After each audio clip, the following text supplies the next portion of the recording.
Welcome to the second episode of Conversation with Young Leaders. And for today's episode, we have our very special and multi talented guest, Mr. M. Yuvan. Yuvan is an activist, he's an educator, he's an author of the book called The Naturalist Journal. He's also a musician and an environmentalist. He's here to share his life experiences, his take on the current environmental issues we are seeing, and also his passion for music. Today's episode is hosted by Dr. Abhishek, who is the member of IFPWD's News and Media Wing. Without further ado, let's get this program started. Welcome, everybody, to the second episode of our podcast, Conversation with Young Leaders. I'm your host, Abhishek, and I am delighted to be interviewing my very good friend today, Mr. Yuvan. He is a naturalist, an educator, an activist, a writer, and a musician, and he's accomplished in everything that I said now. So, welcome, Yuvan, to the show. So your story and accomplishments are fascinating right from your early days. So you studied in the Krishnamurti group of schools for your schooling, and so until 10th standard you were studying in one of these schools. So for people who do not know, Jiddu Krishnamurti is a philosopher who's quite famous and insightful, whose concepts of education are quite fascinating, and his foundation, the Krishnamurti Foundation, puts this philosophy into practice. So you read in one of his schools until your 10th standard, I believe, and then something unique happened. You decided on a course of action that people might say is almost incredulous or radical. Could you tell us the story behind it and how it transpired? Hi, Abhishek. So firstly, let me thank you for having me here and for that rather generous introduction. And I'm happy to be introduced with a quote by Robert McFarlane, who is somebody I look up to a lot and who's been a mentor of sorts. Um, You're very good so, online friends with him, I believe. I've seen both of you retweeting each other a lot of times. Yeah. okay. so, uh, so your question is about my education, and as you said, I've studied in Krishnamurti schools. From kindergarten to class 10, and something which Krishnamurti said is something I ground in and keep my roots into as my journey in education evolved. Is he said that truth is a pathless land, and in that place you have to be a light onto yourself, and um, that has several implications. One is there are a lot of laid set paths, static ones, which it gives you the courage to walk away from. Often the metaphor for life is a ladder. You climb and keep invalidating a previous, what do you call, level. But something about Krishnamurti's truth is a pathless land gave life a metaphor of a grassland. You can wander, and all paths and all planes are equally valid and have their role. So after class 10, I wanted to independently educate myself, move out of the system, and do a range of things, including writing and music and so on. Of course, these were all not predetermined. One had a way of finding what one wanted to do as one went on. So, in after class 10, I approached my director after a lot of thought, Sri Gautama, and I asked him, see, this is what I want to do. I want to move away from home. I want to have, educate myself independently. And he was running a school called Pathshala, and I went there, and he allowed me to stay there, and I did my A levels, under the Cambridge syllabus, 11th and 12th. So I did that independently, in the sense I bought the books, and when I had doubts, I would call teachers I knew in other schools and say, hey, can I have half an hour of your time? And I meet them in the evenings, clarify doubts. And then I registered in another school called HLC. I went and wrote my exams there and came back. And while this was happening, what I did was I was able to do a whole range of things, which perhaps I couldn't have done if I was in the straitjacket of the schooling system. So I was able to pursue music. I was able to write. I was able to wander into the paddy fields and lakes and other landscapes of Kanchipuram, where the school was situated. And I was doing outreach workshops for village schools around in science and as well as wilderness and nature and so on. So that was my high schooling. Then after that, when I finished, I wanted to move out of college, and I was at a strange and uncertain crossroads. I, Naturally. yeah. Yeah. So um, I did apply to different places, Hmm. and at this point, various kinds of readings, especially works of Maurice Gibbons, who's an Hmm. extraordinary educator and visionary, and John Holt. Hmm. Um, I thought I'll educate myself again. Why escape from it for a while and then kind of jump back into it. You know, Yeah. so so I chose to do my graduation in through Indira Gandhi Open University, and I pursued on the side pursued teaching, writing, conservation, and such other things which I continue to do. I chose zoology, but my contact classes had dissection, so then I Yeah. chose to physics, and Okay. I finished that, and I continue to do some of the work I started as a 16-year-old, Hmm. unfolding still and Yeah, ongoing you right you now. began teaching even when you were in school, wasn't it? And then you continued that when you were in college, so to speak, and then you continued that ever since. So it's a continuous evolution of teaching. And I can see that teaching is one of your passions in life. And I've seen often on social media about your various types of classes you make and the lectures you've given on how better to do nature education. Currently, you design nature education curricula for various schools, particularly working with the Montessori group of schools, I believe, in their farm school. And I've heard you firmly state that curricula that does not include nature education, holistic development of a child is not possible. Could you expand on that? And could you just talk about how you apply the techniques of nature-based education? Now, I believe you were talking about scavenger hunts and things like that. Could you expand on those things, please? Yeah.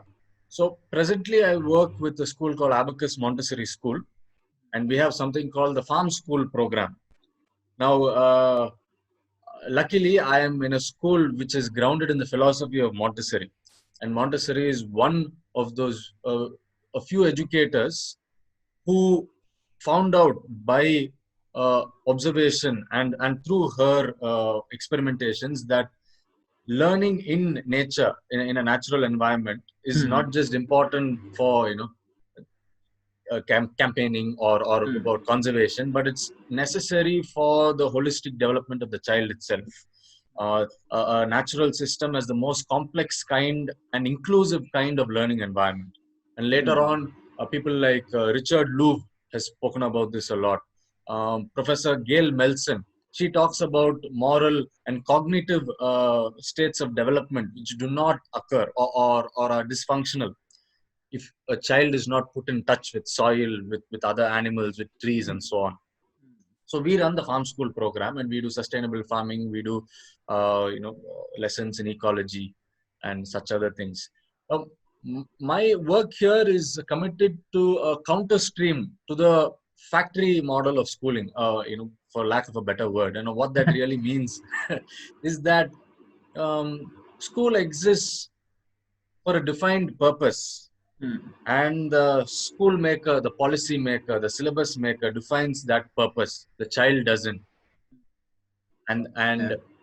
through school, you lay out paths which are normalized and other paths which are penalized or not accepted. Hmm. Yeah. Hmm.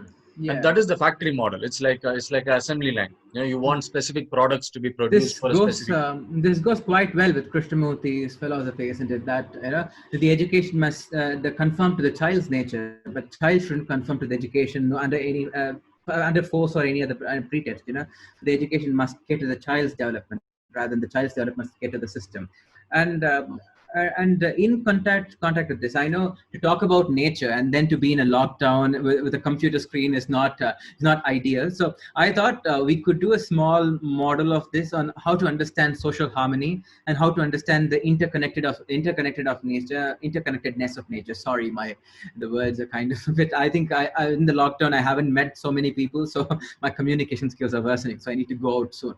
But yeah, so let's. I found this incredible picture you took and this is a very dramatic picture. And I think among the very pictures you have, this is one such picture that really demonstrates that. Could you tell us more about it and the social harmony implicit in this one?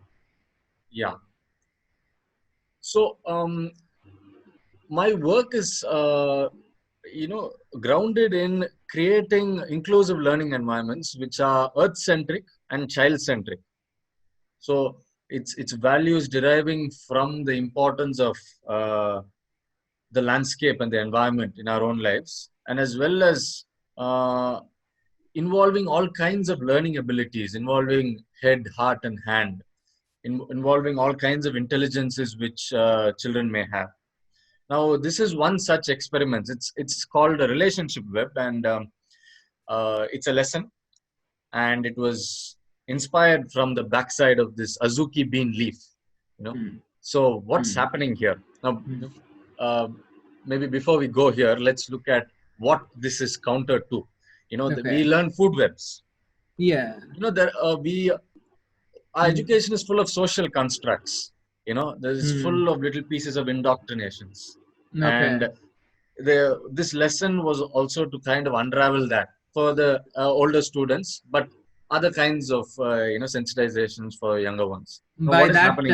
by that Uh-huh. you mean that the and one animal is eaten by the other animal. Finally, that's a herbivore. The herbivore eats the plants, and the carnivore eats the herbivore. This kind of linear relationship between animals, like this eats that, and so this eats that, and so Yeah. on. You are saying that that is not only is it false, but it also gives us rather wrong concepts that we incorporate into our own human nature as well. Or more importantly, it reflects our economy and how a capitalist system works. Okay. It's Okay. extractive, it's linear, it's Okay. consumption based, Okay. and that's what perhaps by plan or lack of plan reflects in the way we in our education models.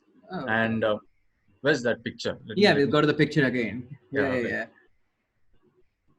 Yeah, let's go. Let's directly talk about the picture. Yeah. Okay, so what's happening here is that unlike a food web, which is purely about animals eating each other, and we tell that to children from a very young age, there's something else is happening. This is a leaf, and Hmm. what you see here, these black little dots, Hmm. are black bean aphids. They're parasites. They feed on the sap. Now, they don't kill Hmm. the plant, but they're parasites like lice on our head, Hmm. and they exude something called honeydew once they Hmm. eat the sap, Hmm. and then the ants take in that honeydew. The aphids are like cattle to ants. We Hmm. started, raising livestock. I don't know, about 10,000 years ago. Hmm. Ants started raising livestock, aphids, caterpillars, mealybugs, 400 million years ago. They Oh. found livestock, far before us. So they have a Okay. friendship. The aphids and the ants have a friendship. Now the ladybug is eating the aphids. It's kind of cleared up this portion of the leaf.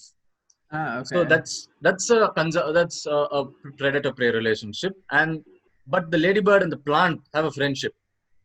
Yeah. Okay. Plant and the ant have something called a commensal relationship. What that means is that the plant benefits the ant. The ant's present not really, in a sense, benefits the plant in this specific scenario. Okay. So the relationship web actually maps this. So children go out, take a piece of land or a plant or a tree, map its relationship web, and each relationship. So we look at 6 different kinds of relationship. There could be more, and each has its own color, and it's a complex meshwork, webwork. Looks like the neurons in your head.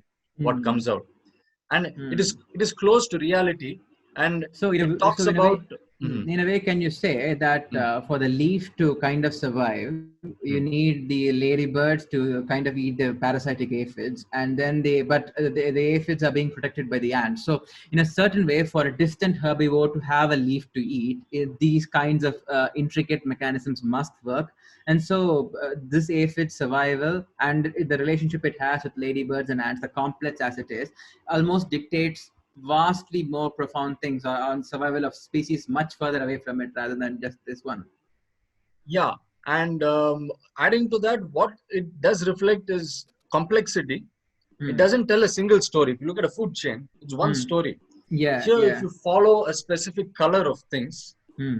there are each pathway has its own story, Hmm. and Hmm. it's non-linear. It's non-hierarchical. You can put a relationship web however you want. Here, Okay. you put a top predator right at the Okay. top, right at the bottom. Okay. Here, every kind of orientation of a web makes sense. So it's non-hierarchical, non-directional. So rather as than such. almost idiotic aphorisms now, like the lion's the king of the jungle and so on, Yeah, that's the yeah, apex predator. Because every animal is put on an equal plane because the role they play is so vital to the survival of the ecosystem as well. yeah. Mhm. Could we say that? Equal in a sense that it does not kind of equalize or normalize each role, but Mm. rather it says that things are multifaceted Mm. and Mm. they have various dimensions from which you can enter it and understand. And to me, a relationship web is how a democracy works. Each entity has its multifacetedness and its own intrinsic value, Mm. and the relationships are complex, and not everybody's rights belong to the other, but everybody has rights itself. Rivers have rivers rights, ladybirds have ladybird rights, humans have human rights. Absolutely, Yeah. I did when I did see this picture and I just heard you talk about it before. I was absolutely astounded about how intricate and complex it could be, and how simplified and reductionistic we are being taught this incredible thing. So and now, so let's move on to another aspect of your life outside of education. Now, this is activism. There are numerous ways in which we can talk about this activism, but I found that taking off from the previous topic we discussed, the best way to approach it would be to see how nature education and awareness, poems, and artworks and artistic pursuits coalesce together in the issues of Dehing Patkai and of Vedandango. I believe you even coined the term artivism in another seminar that I assume. Oh, maybe I did not coin that. No. Okay, okay, Okay. okay. So Okay. but you did say that Dehing Patka is the most intense art-based protest you've seen. So could you talk a little bit about Dehing Patka, and then later on we'll put up the couple of artworks that are inspired by the problems of the place and that played a vital role in the protest as well. So just give us a little primer on Dehing Patka. Sure. So something which happened during the lockdown, we're all stuck in our homes, and the streets are Mm. sealed away, our main canvas for our dissent.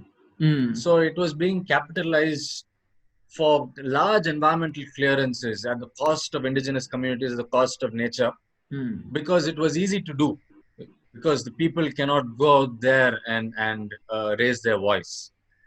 So, but a different kind of dissent emerged. So, a large coal mine, nearly 100 hectares, was Mm. cleared in Dehing Patkai, which is India's largest stretch of rainforest and Oh, the okay. world's lowest lying rainforest as such. Oh, okay. Um, what happened was that it's something which is very close to people's heart. Mm. And what they did is, okay, they weren't able to go to the streets Mm. across the Northeast and even further away later. People started making art. It was paint, it was makeup, it was mehendi, it was stitching, it was all kinds of things, and they flooded social media Mm. with their art. It was everywhere, and some of us, we took that art and amplified it in various kinds of magazines and newspapers and so on. And it was the most, it was called an art storm, and rightly so. You Okay. know, you have hundreds of artwork, and it really made a difference. And then Patkai is a success story. Oh, The okay. CM took note of it, and Coal India Limited, which has been illegally mining coal there, got anxious and he said, "We are temporarily stopping all mining throughout the Northeast. Okay, Ah, we hear you." okay. Okay. And yeah, that was the most artistic campaign I've seen, and I think Let's put up a couple of the pictures to show how these. I think these two struck a chord in my heart quite much, and this is one of them. Yeah. so. This is by Jumon Takuria, who's a class 10 student in Gauhati, Mm. and he has done this. And Deng Patka is an elephant reserve. A large Okay. number of Asian elephants live there. And he's powerfully shown the violence of Yeah. coal mining, what it can do to a species. Yeah. Metaphoric and powerful. It is quite Yeah, a strong message. There's another picture, I believe. yeah. Yeah, this one. This one speaks a lot. Behind you see coal being mined, Mm. habitat of the elephant being destroyed, and in turn, they come into paddy fields. Now, recently there was this In Kerala, you issue mean? issue on Kerala of Okay. a farmer putting out explosives to be able to protect his crop from wild animals. Elephant ate it and it died. It was a Mm. sad thing. Nothing. Uh, no argument against for it as such. But the real problem here is habitat loss. And neither the elephant or the farmer there is at fault really, because when you destroy elephant habitat, they end up coming into farmlands, and that's what instigates man-animal conflict as such, and that picture really communicates that. Uh, yeah. Yeah, and the conversations on social media around that incident, which became quite viral and quite alarmingly viral rather, were so reductionistic, either blaming the farmer or supporting somebody else, while the actual nature of it was never discussed, the loss of habitation and so on, so that the elephants were invading farmlands. But I'm quite glad that the Hing Patkai became a success story. I mean, there are very few these success stories in the modern era, but it was. And in this vein, I would like to take up the next art-based protest, one that's closer to home, and one I believe there was more of an active voice from people from Tamil Nadu. It's the Verandangal Sanctuary. Could you explain more about the current issue? And I know a lot of people who listen are doctors as well to this podcast, so they would actually be surprised by what people in the pharmaceutical industry rather have done in Verandangal. Could you explain what's happening in Verandangal? And we'll put up a couple of art-based protest pictures Yeah. on that too. See, the special thing about Verandangal, and there are very few examples of that in India, is that it's a community conservation place, which means the government did not decide this place needs to be protected. But for centuries, people here have been protecting the villagers and the farmers here. It's a strange farmer bird mutualism you see in Verandangal. Oh, okay. The oldest record we have is a little over 200 years ago, but we do believe, and the villagers do believe, it's much further than that. That when bird guano falls in the water and it's used for irrigation, the paddy yield is so much more, and then that created this relationship and the people there protecting this place. And periodically the people there fought for protection. It was made into a reserve forest. First they got a cowl for it, and then it was made into a wildlife sanctuary. Now, illegally, there are some pharmaceutical companies functioning in there. You can't have what you call a red category industry, farmers included, inside a wildlife sanctuary at all. And this is not just a wildlife sanctuary, it is also a rich agricultural zone. So what they've been doing is they've been polluting the water bodies here, and villagers have been complaining about it. There have been bird deaths and so on. And interestingly and parallelly, the government has given a proposal to denotify this place. And what that would end up doing is that if it denotifies or reduces the sanctuary boundaries by 2 kilometers, all these illegal entities within will be legalized. They'll fall outside the sanctuary. So the area that's under the protection of government is slowly reducing, and they are doing it willfully in order to enable companies to invade this area most. The government, the state government has proposed it to the National Board for Wildlife. A wildlife sanctuary, the state government cannot take a decision. It needs the centers. The NBWL is still in review of that. So there are these two things going on. And from the Dehing Patka example, all kinds of other environmental campaigns took it as inspiration, and art has been created for this, especially during a pandemic. Let's show the couple of pictures that were related to the Verandangal protest as well. This is by Smriti Chowdhury, and it looks at a black-headed ibis with a torn wing, and I think it speaks for itself. Black-headed ibis nest in the thousands in Verandangal, and when we go for our Asian waterfowl census in Verandangal, in a good season we count about 40,000 breeding birds, and they breed and the chicks come out there in lakhs. But when the rains are good, sometimes it's 70,000 breeding birds. And something about the black-headed ibis is that it builds a communal nest. If you look at its nest, not separate nest, it builds on huge platform of ramshackle twigs, and various female birds occupy different places on it. Something about this bird. The next one, that's another photo there. This is by artists with animals, and they've been very nice, because some of us here have been giving voice to the Assam campaign, and they're based in Assam. And then when Verandangal was in trouble, they said, "What do you need? We want to make art for you." And then they produced this work of an encapsulated bird with a feather splatter. And that speaks for itself, as you say. It's quite a powerful thing. Now, something I want to mention here is that the Verandangal campaign is seeing something which perhaps no other campaign has seen, and it's a children's campaign, Vedantangal has been a nursery as much for schools across Chennai and Tamil Nadu as it has been for birds.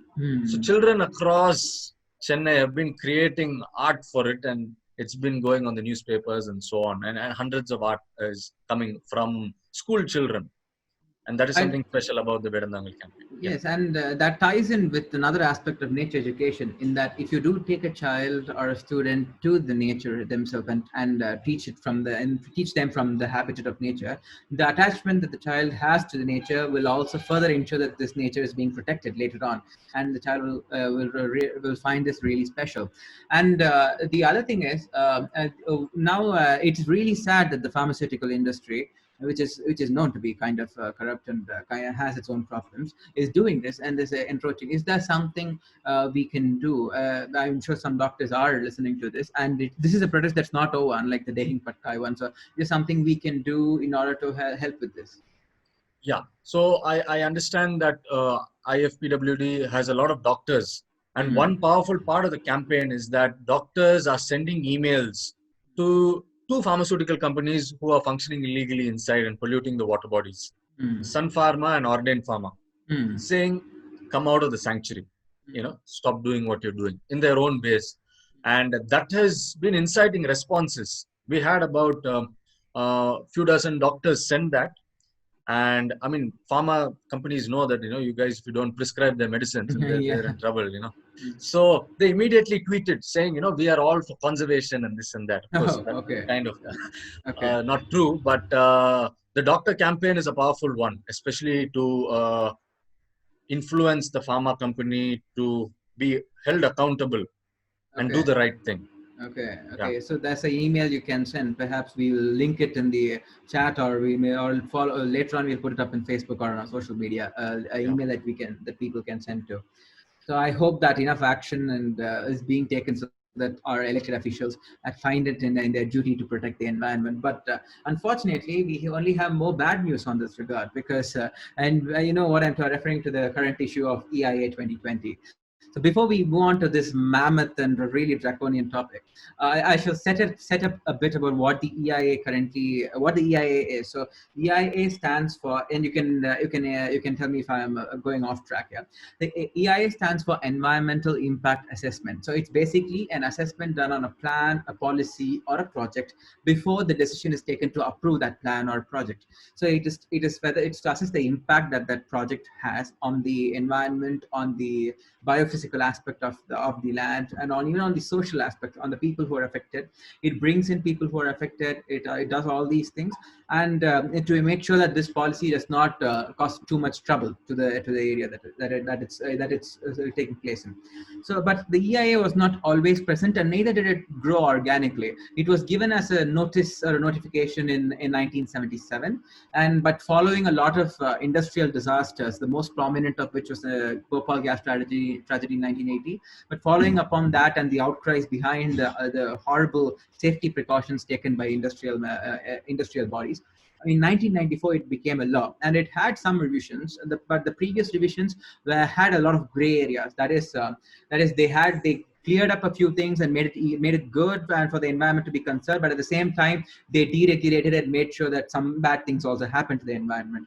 But this one, uniquely released in March 2020, this draft is unique. That stands out among the history of EIA itself, which is troubled in a way.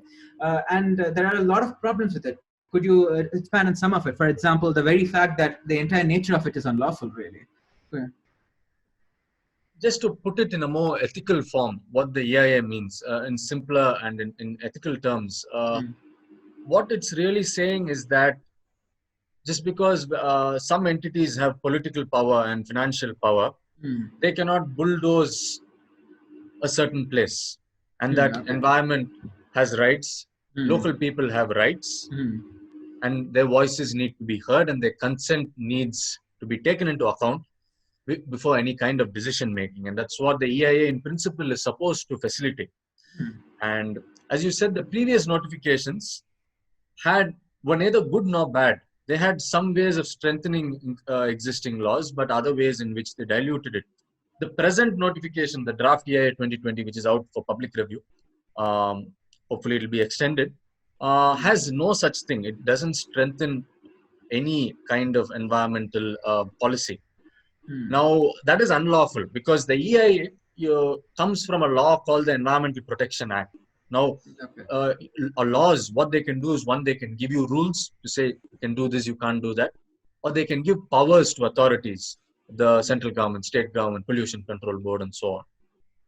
The parent act for the EIA is Section 3 of the Environmental Protection Act, which says this act gives powers to the central government to take all measures necessary and expedient to protect and improve the quality of the environment. Now, that is the power given. Now, if you don't do that, it's unlawful. So the present EIA does nothing to protect the environment. It removes existing safeguards. It legalizes violations. It was in stark contravention to the law itself. The law says, bring coconuts and you bring something else. To Yeah. put it crudely. I Yeah. mean, So and it's not that it's doing this; it's doing it in a blatant way. Rather, they didn't even introduce this in all languages. India is rich in its lingual diversity. We have so many official languages, but was it two or just three languages? English and Hindi, wasn't it? And was it in another language as well? till now, it's just English and Hindi, and that Oh, we are okay. moving to another kind of violation which was done. There's something called Ministry of Law. It made a mandatory rule. It's called the pre-legislative consultative policy. To put it simply, any kind of law a constitution says is by the people and for the people. So if you're bringing in Okay. any kind of law, you need to make it widely available for all the stakeholders, people who will be impacted by it. Who will be impacted by the EIA, new EIA? Everybody. Any Yeah. kind of environmental impact, if you're going to affect lakes, rivers, water security, land, forests, people, public are impacted, all of them. And it was given in only two languages. It was not made available in all the state websites. And it was done during the pandemic when the stakeholders, the actual stakeholders, be it the migrant laborers, be it the indigenous communities, public as such, were not in the position to respond. So that is another huge violation and a way in which it was attempted to quickly pass away without much public notice. But that did not happen. It incited so much public campaigning, and we are happy about that. That it happened. Yeah, Yeah. and that now state high courts are sending in are taking on cases to extend the deadline, isn't it? Moving on from how it was introduced and the sneaky way in which they try to pass it on to people, let's talk about the actual policy itself. One thing that it does is that it moves a lot of industries which you would think are generally harmful industries to the environment, like mining, like petroleum industries. Come on, who's going to think petroleum mining is actually safe for the environment? But they move them from red category to another category where you don't need the EIA process altogether. You don't need to conduct assessment. And okay, could you expand more on that? And the fan process unfolds there. Yeah. I hope everybody watching this is aware of this categorization. You will find it in pages 37 to 45 of the EIA draft. Now, what it has done is it has 44 different industries, projects. Hmm. Many of them are red category. Now, what is red category is that it inflicts the highest amount of hazard to environment and people. Petroleum being one. Recently, we had the Bagjan fires in Assam, Hmm. in Dibru-Saikwa National Park. That did not have a proper environmental clearance. And that is a petroleum industry and the kind of death toll that caused. That has been moved to B2. Now, B2 category, what it means is that there won't be a public consultation, which means you will go ahead and do it without asking the Okay. people there or understanding the kind of biodiversity which is present in that place. It includes expansion of national highways. For instance, the Yettuvalai Sale in Tamil Nadu, in Salem. Yeah. Yeah. That's a highway project, and it threatens to, we say, Selathu Mambalam, which means Salem is known for his mango from old literature, and Yeah. it threatens to completely vanquish the mango orchards of Salem and the thousands of livelihoods based on that. So that's what a national highway can do, and that's been moved to out of public consultation, and so on. Wow. Small dams, coal and non-coal mining, and a lot more. Yeah, and you said about how the is not being consulted. And even in the very few projects that exist now where they say public can be consulted, they did a very strange thing where they reduced the time for public consultation as well, right? I mean, even if you can defend this one, how can you defend trying willfully reducing the time to allow for clearances to happen? It really seems to be draconian. That and taking off from the other one, it's this is the most incredulous part of the EAA for me, is that people cannot report on the violations. I'm just stunned at that. So, could you expand on that? What do they exactly mean by it? Yeah. So if you look at clause 22, it talks about dealing with violations. The industry does a violation. What does that mean? Let's say it has certain conditions the environmental clearance gives it to function under. You can put only so much effluents. Instead of dumping 1 ton of mercury, you dump 10 tons of mercury in the lake. Or there's a blast because there was some kind of rule flouting. What it says is that the project proponent must report it suo moto, or the government authority must report it. What that essentially means is that if I'm a thief and I stole from somewhere, the house owner cannot go report. I, as a thief, has to go and report, hey, I stole, 10 savar of gold. Yeah, take action on me. Yeah. Yeah, that will happen. So And the owner, very even if he strange. reports, it won't be taken seriously by the Yeah, government. They won't act yeah, on it as well. mm, I mean, that's just incredulous. uh, And the other one, is that they are, as you said, Dehin Patka is a rich biodiverse place, and there are these protected areas. And slowly, it's being redefined. The category of what a protected area means, isn't it? Under the EIA, they are changing what animals to be considered as protected animals and what land masses to be considered protected land mass. I just read about this in a bit. I'm not completely sure of how the redefining is taking place. Could you tell us about it as well? So one huge change in the present EIA and very dark one is that all these so-called B2 category are exempt from the general conditions. Now, what general conditions means is that if your project falls inside a protected area, wildlife sanctuary, national park, and so on, you need to go through a far more greater process of scrutiny. So all this B2 has been put out of that. So you don't have to look at the place. You don't have to go through an appraisal committee. You can just go ahead and do your project. So you can drill the whole land for freedom in the most protected biodiverse place in India, killing all the animals, and you don't even need public consultation or any assessment for it in reality. Yeah, yeah. And what it Okay. also does is there is an important committee called the National Board for Wildlife. And any kind of project or any kind of decision making you are doing inside protected areas, you need their recommendation and advice on it. And that is a law. If you look at Wildlife Protection Act, Section 5A, when you are touching a protected area, you need the NBWL, the National Board for Wildlife, to be in the picture. This leaves it out of the picture for all these B2 projects. And that is a violation of an existing law. Now, what the EIA essentially does, it creates this huge legal loophole. You can violate indigenous rights, forest rights, local people, wildlife rights. And then when you're pulled up, you can say, hey, EIA 2020, and escape through it. Creates that kind of yeah. Yeah, I mean, it's endless how really horrible this law is, and we only have time until if they don't extend the deadline. What's the current deadline right now? Is it The August 11th? present deadline is August 11th, but the Karnataka High Court fortunately has asked the center to increase the deadline, and the center hasn't gotten back on it yet. They said increase Okay. the deadline after translating it in all the languages, which you are supposed to do, and they've not Yeah, done it yet. So yeah. hopefully the deadline will increase significantly. Yeah. And until then, is there something we can do to amplify the voices as well? Is there, because we are on lockdown? What can we do about it? So one essential thing we have to do is sending our review to the given email ID. That is EIA 2020. We can put up the email ID here. Yeah, I'll make sure it's Yeah, on social media. So yeah, sure. yeah. And there are a whole lot of other ways as ordinary people we can powerfully campaign for it, spread the message. One is using social media. Artwork is emerging for the EIA. Other people are unpacking what the EIA means for them. Adivasis, what it means for them. Ecologists, what it means for them. Ecologists are worried about something, conservationists. Present EIA makes sure that you can conduct studies for one season alone. The nature of India's wildlife is that it goes through seasonal fluctuations.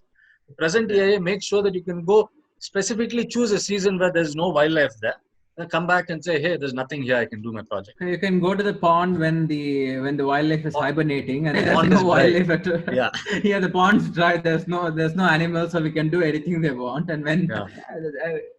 I mean, it is quite bad, and Yeah. I hope it does not materialize into a law and becomes part. And so if it does, I mean, it's a dark time really. But let's move away a bit from the activism. I mean, we have kind of bludgeoned people with a lot of it, and I hope they take it on themselves to do something that, whatever they can. So let's move on to another facet of your life. This is something we could have an entire podcast on each of your individual facets. You talking about your activistic roles, take another hour. You talking about your writing could be another hour. About your education could be an hour itself. So let's talk a little bit of writing. So you're a brilliant writer who won the M. Krishnan Memorial Nature Writing Award. I absolutely love your book, which is called A Naturalist Journal. I didn't know where my physical copy went, so I'll show them. This is the cover of the book, A Naturalist Journal by Yuvan. Your principal, G. Gautama, whom you consulted before you made the change from your 10th standard to legals, he has written a beautiful foreword for you. I really do appreciate that foreword. It's very fascinating, your story there.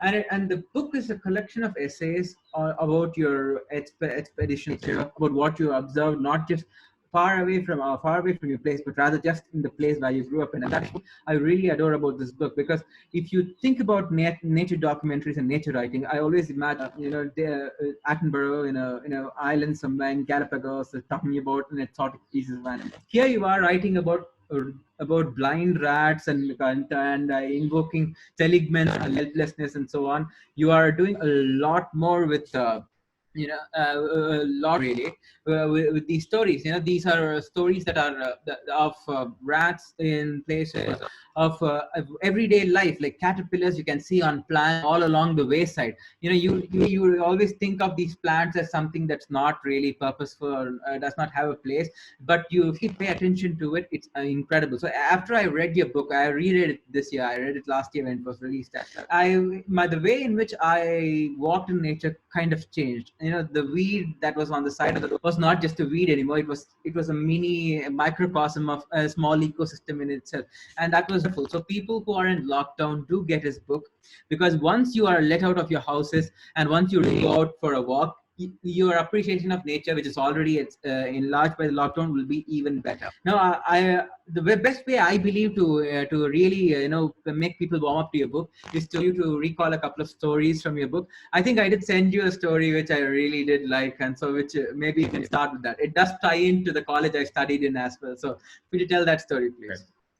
So this book was really right now I'm immersed in interactions with children in the realm of nature education, and this book really was nature education for myself and a culmination of its experiences and the whole journey of walking out of the school college system and learning and being in the landscape, and that reciprocally allowing for a certain growth.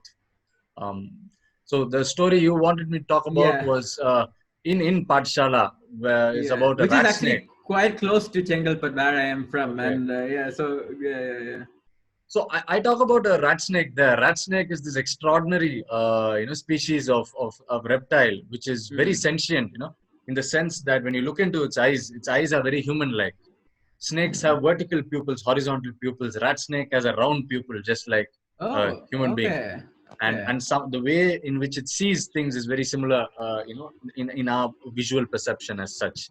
And it's very alert. It is adept in water, in tree, in land, everywhere. And it's called the farmer's friend because it eats rodents. And usually it's docile, but if you kind of aggravate it, it'll bite.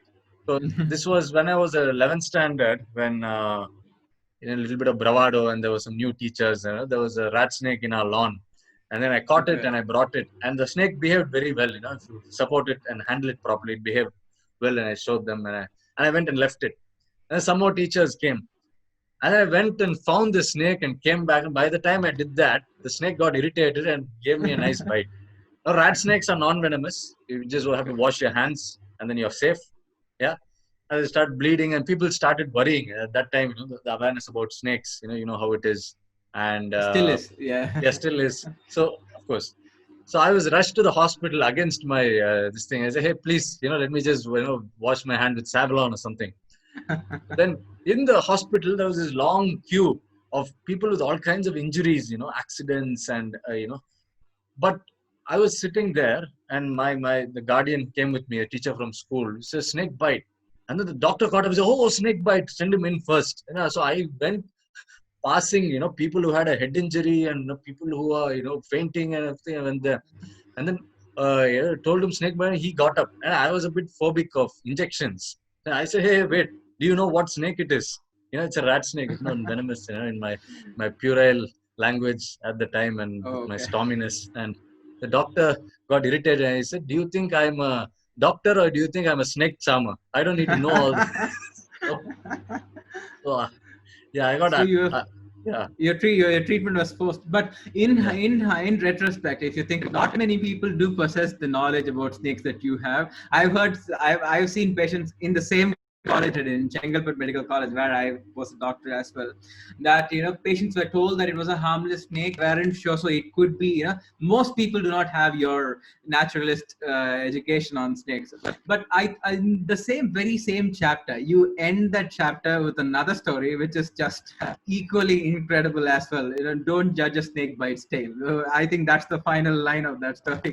Tell us yeah. about it. It's a very short one, and I think this one people will be alarmed by as well. Yeah. No, just to emphasize what you were saying is that snake bite is a epidemic in India, and then a lot of especially underprivileged people, rural people Yeah. are exposed to snake bites on a daily basis, and especially if you're not knowledge, you don't have a knowledge about snakes.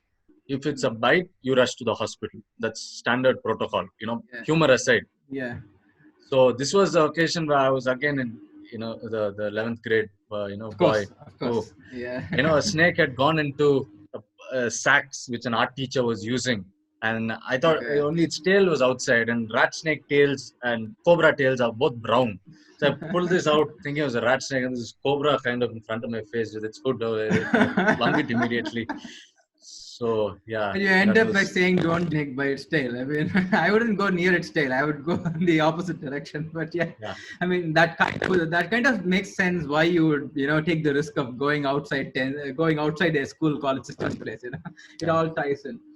And it seems especially cruel to put a naturalist such as yourself in lockdown. And I hope for your sake and for people's sake, the lockdown eases and we can all go out and appreciate nature again.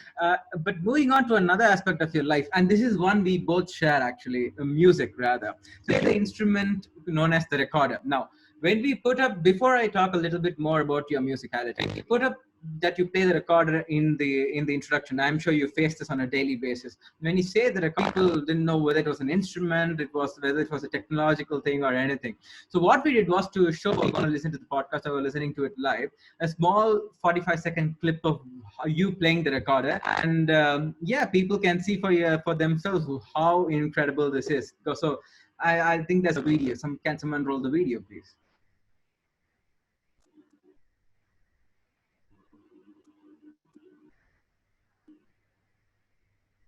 Audio.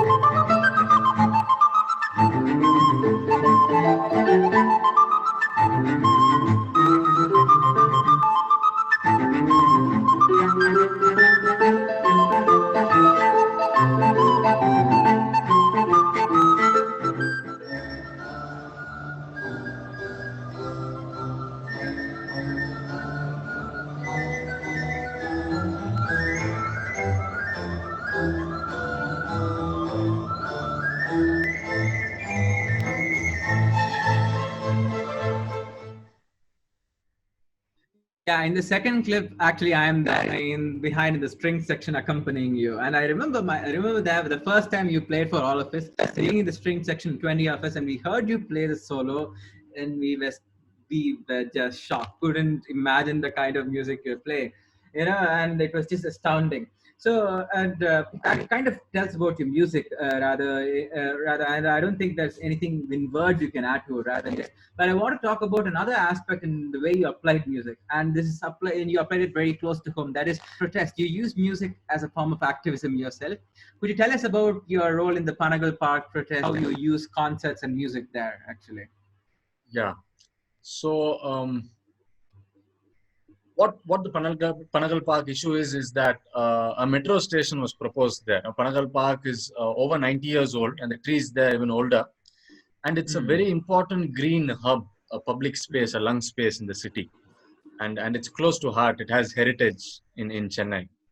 And a metro station was proposed to come there, and that would involve felling all the trees and the destruction of this important place.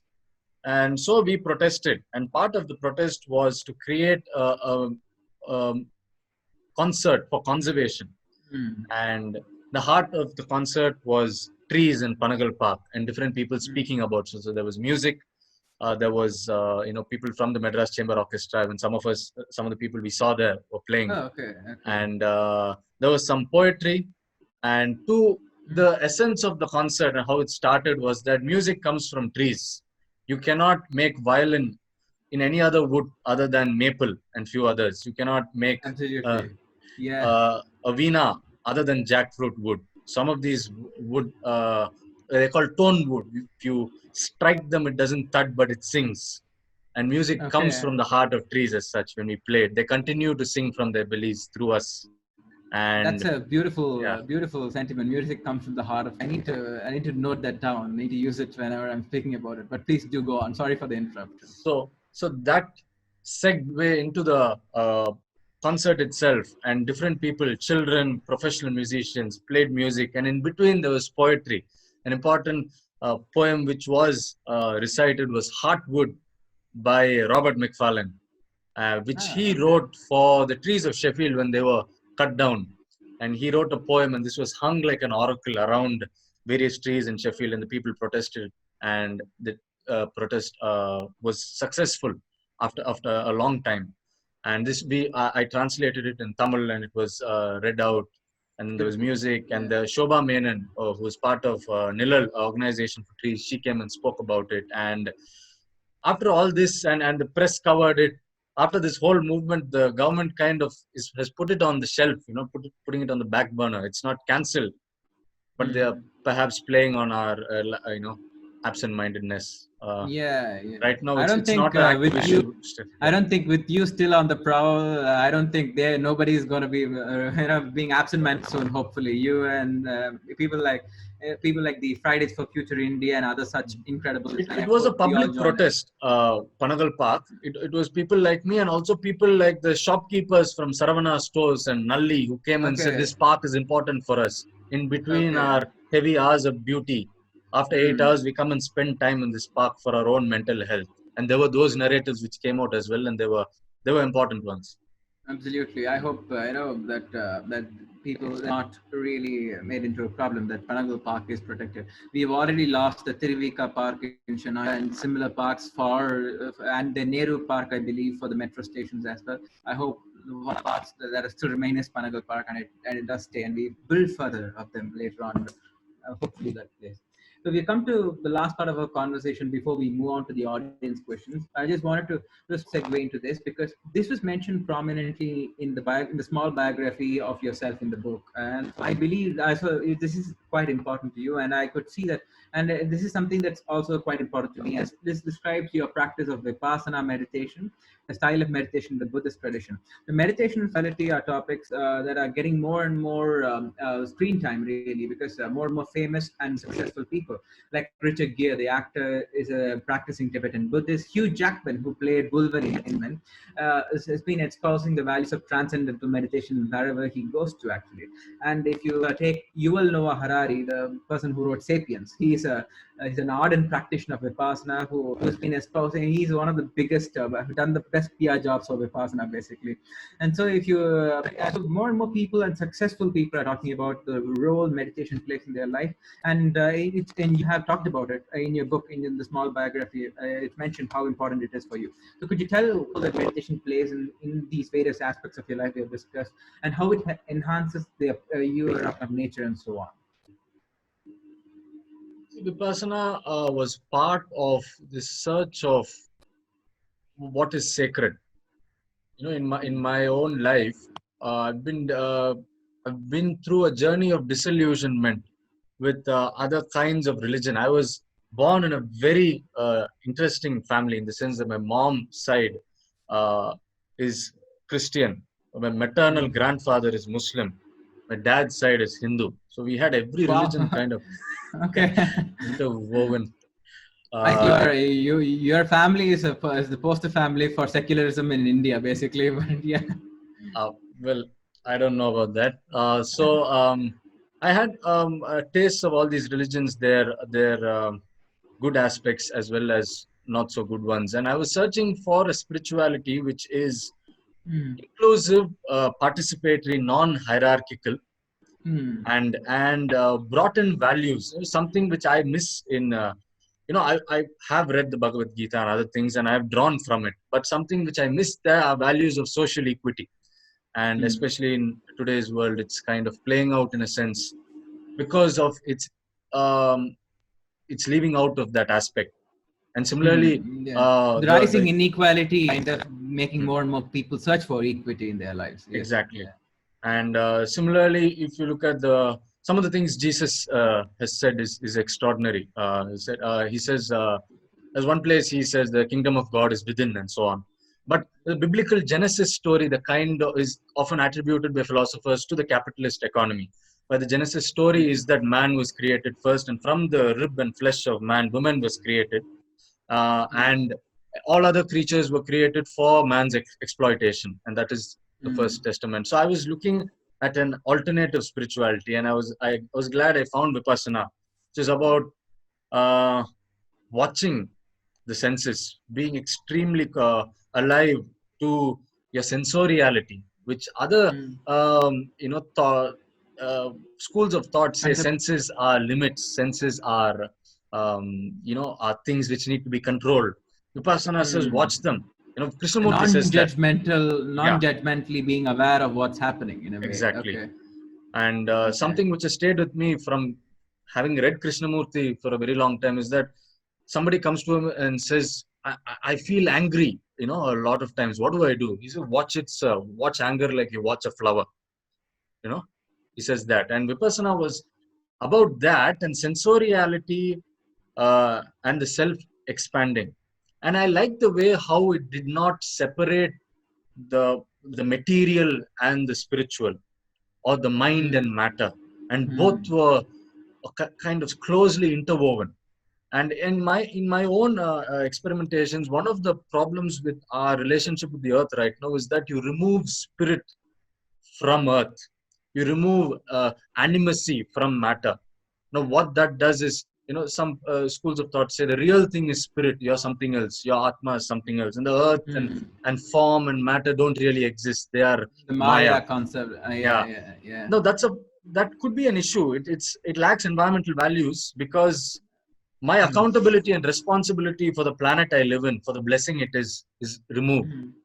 Yeah. Yes, and And mm, into to I think you can add a bit, because there are some contemplative techniques where they say if you really focus on what you are made of, you're made of the exact same elephants, sorry, elements.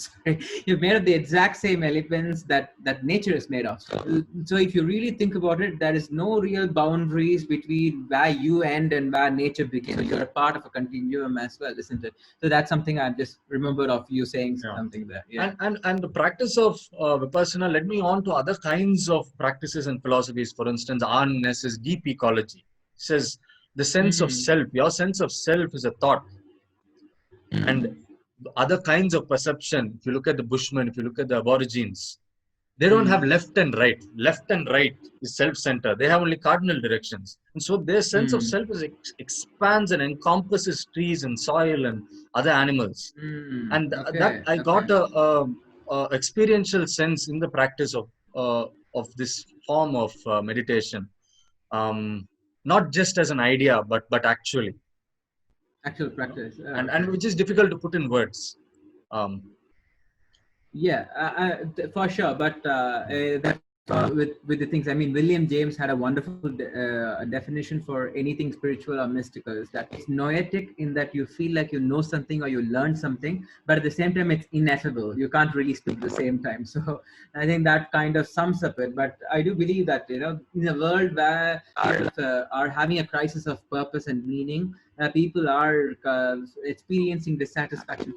These contemplative techniques do provide a lot more stability and meaning to your own experience. I do believe, and I mean, you're a successful activist, a writer, a naturalist, an educator, a musician, and you do attribute a lot of these things to meditation as well. So I really do. So I believe more people should take it up. So I think that's the end of what we had planned conversation. I think we shall take a bit of the audience questions as well. So yes. So this is one. Okay, this question. I'll go right ahead. Go on to a really incredible topics. Being a natural activist, how do you handle political pressure? Let's go into it radically. See, I don't think politics should be left out of any of our conversations. I think politics plays a huge role in determining and in the decisions we make and we are impacted by. And so I try to include, and I don't try to shun away from the politics of campaigning, of activism. Politics is different. It's unfortunate that politics has become a bad word, but politics literally means good management from its etymology and administration and laws and so on. Politicization may mean something else, and the ramifications of that and our struggles with that. Sometimes when you speak to different people, words are twisted and they may be portrayed, but that's one part of it. But I think as concerned people, we should be actively involved in politics, because that's where change seeps in from a top down way. Of course, Policy bottom up. making. Yeah. Yeah. Yeah. I mean, if you do have the environment and to protect your environmental rights, you should definitely go ahead with it, no matter what the really. So okay. And so the next thing is, what's your opinion on veganism? So most vegans claim that non-vegans are exploiting nature and making us feel guilty on our food choices. So what's your view as a naturalist? Are they right, or are they forcing their choice on others? I mean, this is a multifaceted, really, isn't it? So I mean, I'll give you a small amount of my take, and then just a small clip which might add on to it. I mean, so definitely veganism, in principle, is a very incredible thing. But it's not. I mean, the entire lifestyle is not really an affordable one for many people as well in a certain way, because there's availability, there's affordability as well. So while I do try to be as vegan as well, I wouldn't be trying. This is the best way to go about it. And yeah, could you expand on it a bit more? So one of the things I'm trying to do with education, and the problem with our own education, is that it's not bottom up, it's top down. So somebody decides for us, and then it's kind of a monoculture with everybody else. And then it's not place based, it's not contextualized. For instance, in my curriculum, I learn about Ganga and Yamuna, I don't learn about Adyar River, from which I get my water from, and therefore I'm not empowered. And that may be a good place to answer this question. And that would be the context you're in. If you're in a place where veganism is affordable with good thought, for instance, if you are consuming almond milk, but it is being transported, from a long distance away, energy cost, human cost, that is also matter in the ethics. Absolutely. But if you're able to grow your own food, it may be a different thing. But let's say you are, you catch your own fish and eat it. It is actually less violent than eating industrially produced tomatoes in terms of the human and earth costs. So it depends on my context and what it allows, and my awareness of all this and my choices. There is no one answer to this, and the answer to this is polyphonic or polyvocal. Absolutely. And Yeah. from recent discussions on the Joe Rogan podcast, and him mentioned with another hunter called Cameron Haynes, where they're talking about in Canada, elk or moose is invasive. That if they grow too much, they will destroy the ecosystem by themselves. And so the government puts out things for people to hunt these in particular seasons in particular numbers. And so people like Joe Rogan and people like Cameron Haynes go up to Canadian Rockies, hunt these elks, and so they hunt them by cross. They don't kind of rear them and kill them like the way they do in industries. They are in natural. They are being government to make sure so that the ecosystem's balance is maintained. So I believe there's a case to be made hunting this way in order to preserve the ecosystem, and then using elk or moose as food is in a way better than getting almond milk, which apparently requires more water to produce than any other type of vegan milk, and then you transport it over places. The amount of carbon emission you're going to actually be more harmful rather than just the simple drinking of almond milk by itself. So, But as you just said, it's a want to multifaceted answer. just want to give the counter stream also, is that veganism, if practiced within these terms, is a very non-violent way of living. Absolutely. If with in a judicious sense, and your Yeah. footprint on the earth. Yeah. That's Not right. But these are releasing you. complex and nuanced topics, and they don't have one single discourse or answer. Perhaps there needs to be another podcast just on this. Maybe what's right, as you said, a lot of interesting things to discuss here. Okay, so the other question is: in an era of the struggle being to be pushed into being professionals like engineer, doctor, lawyer, how did you strive through as a proud naturalist? How did the society receive you? I mean, I wish I heard the answer to this question when I was young, but go on. Yeah, do tell us your story. Yeah. Mm, yeah, I think I was fortunate to have a good school which gave space, both outer and inner, for one to think for oneself, Okay. and be grounded in that, and that shaped me a lot. And of course, there was pressure and pulls from external society, Naturally. but Yeah. but I found my way. I met the right people. I had extraordinary teachers and mentors throughout, and I would I mean, I'm grateful for that, and as well as being open to uncertainty, and not believing that opportunities are limited, and and that is not the case. One can pave their own path. Paths exist, paths unique to the context, to the place one is in, and that is so. I And mean, I the next held part of your steadfast to answer, that. I Yeah. I think of your answer ties into another question. That is, Mm. what are the tips for people who like to take up a career as a naturalist? Could you just expand on that as well? Yeah. So, as either as a teacher or a naturalist, a conservationist, an activist, it's a very inclusive field. And if you feel strongly and deeply about it, there are hundreds of avenues. And I know a lot of people, especially people who inspire me, are extraordinary conservationists, and they walked out of the mainstream system. If I could give an example, is Kara Tejpal, who's the director of conservation in Sanctuary Asia.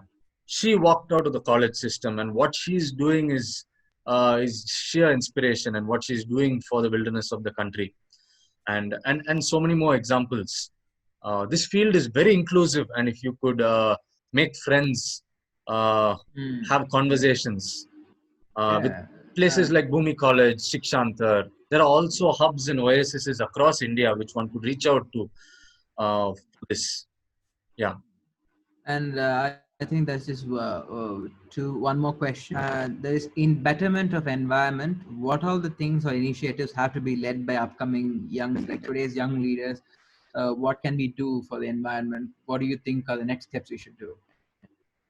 That's a very very large question, and all kinds of measures are possible. But where I would like to stress on in the thread of this podcast is education. Children are wilderness themselves. When they are young, and if sometimes I've found that the greatest protection you can give a place and a child is to put them in contact with nature, And then, for instance, some of my own values for nature was because of I having those opportunities when I was young. And education is a grassroots way of earth consciousness and environmental values.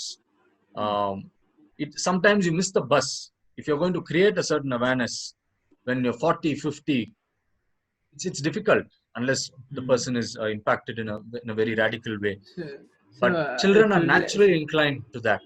So, Yeah.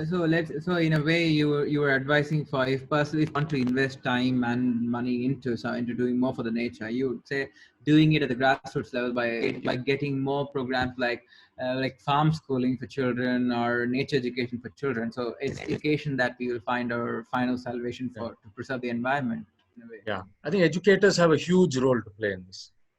Yeah, and Teachers, educators. I think talking from that, I just received the question from a chat, and it takes on from educators, and this is something we did agree that might take a long time to discuss, and so we may not going to discuss. But the question is about the new education policy. We did agree about, so we did think about that. So let's just talk about it in context. It's not a law, is it? So it's a policy. They want your take on it, and especially things like what about theoretical topics, what about the new assessments which started primary school, and what about the three language issue and so on. So I mean, I think we are coming to the end of it. We're out of time by 10 minutes, but let's just do this short thing and then we can finish this. Yeah. So my take on the new education policy, and hopefully it's a policy, is mixed. There are some things very nice about it.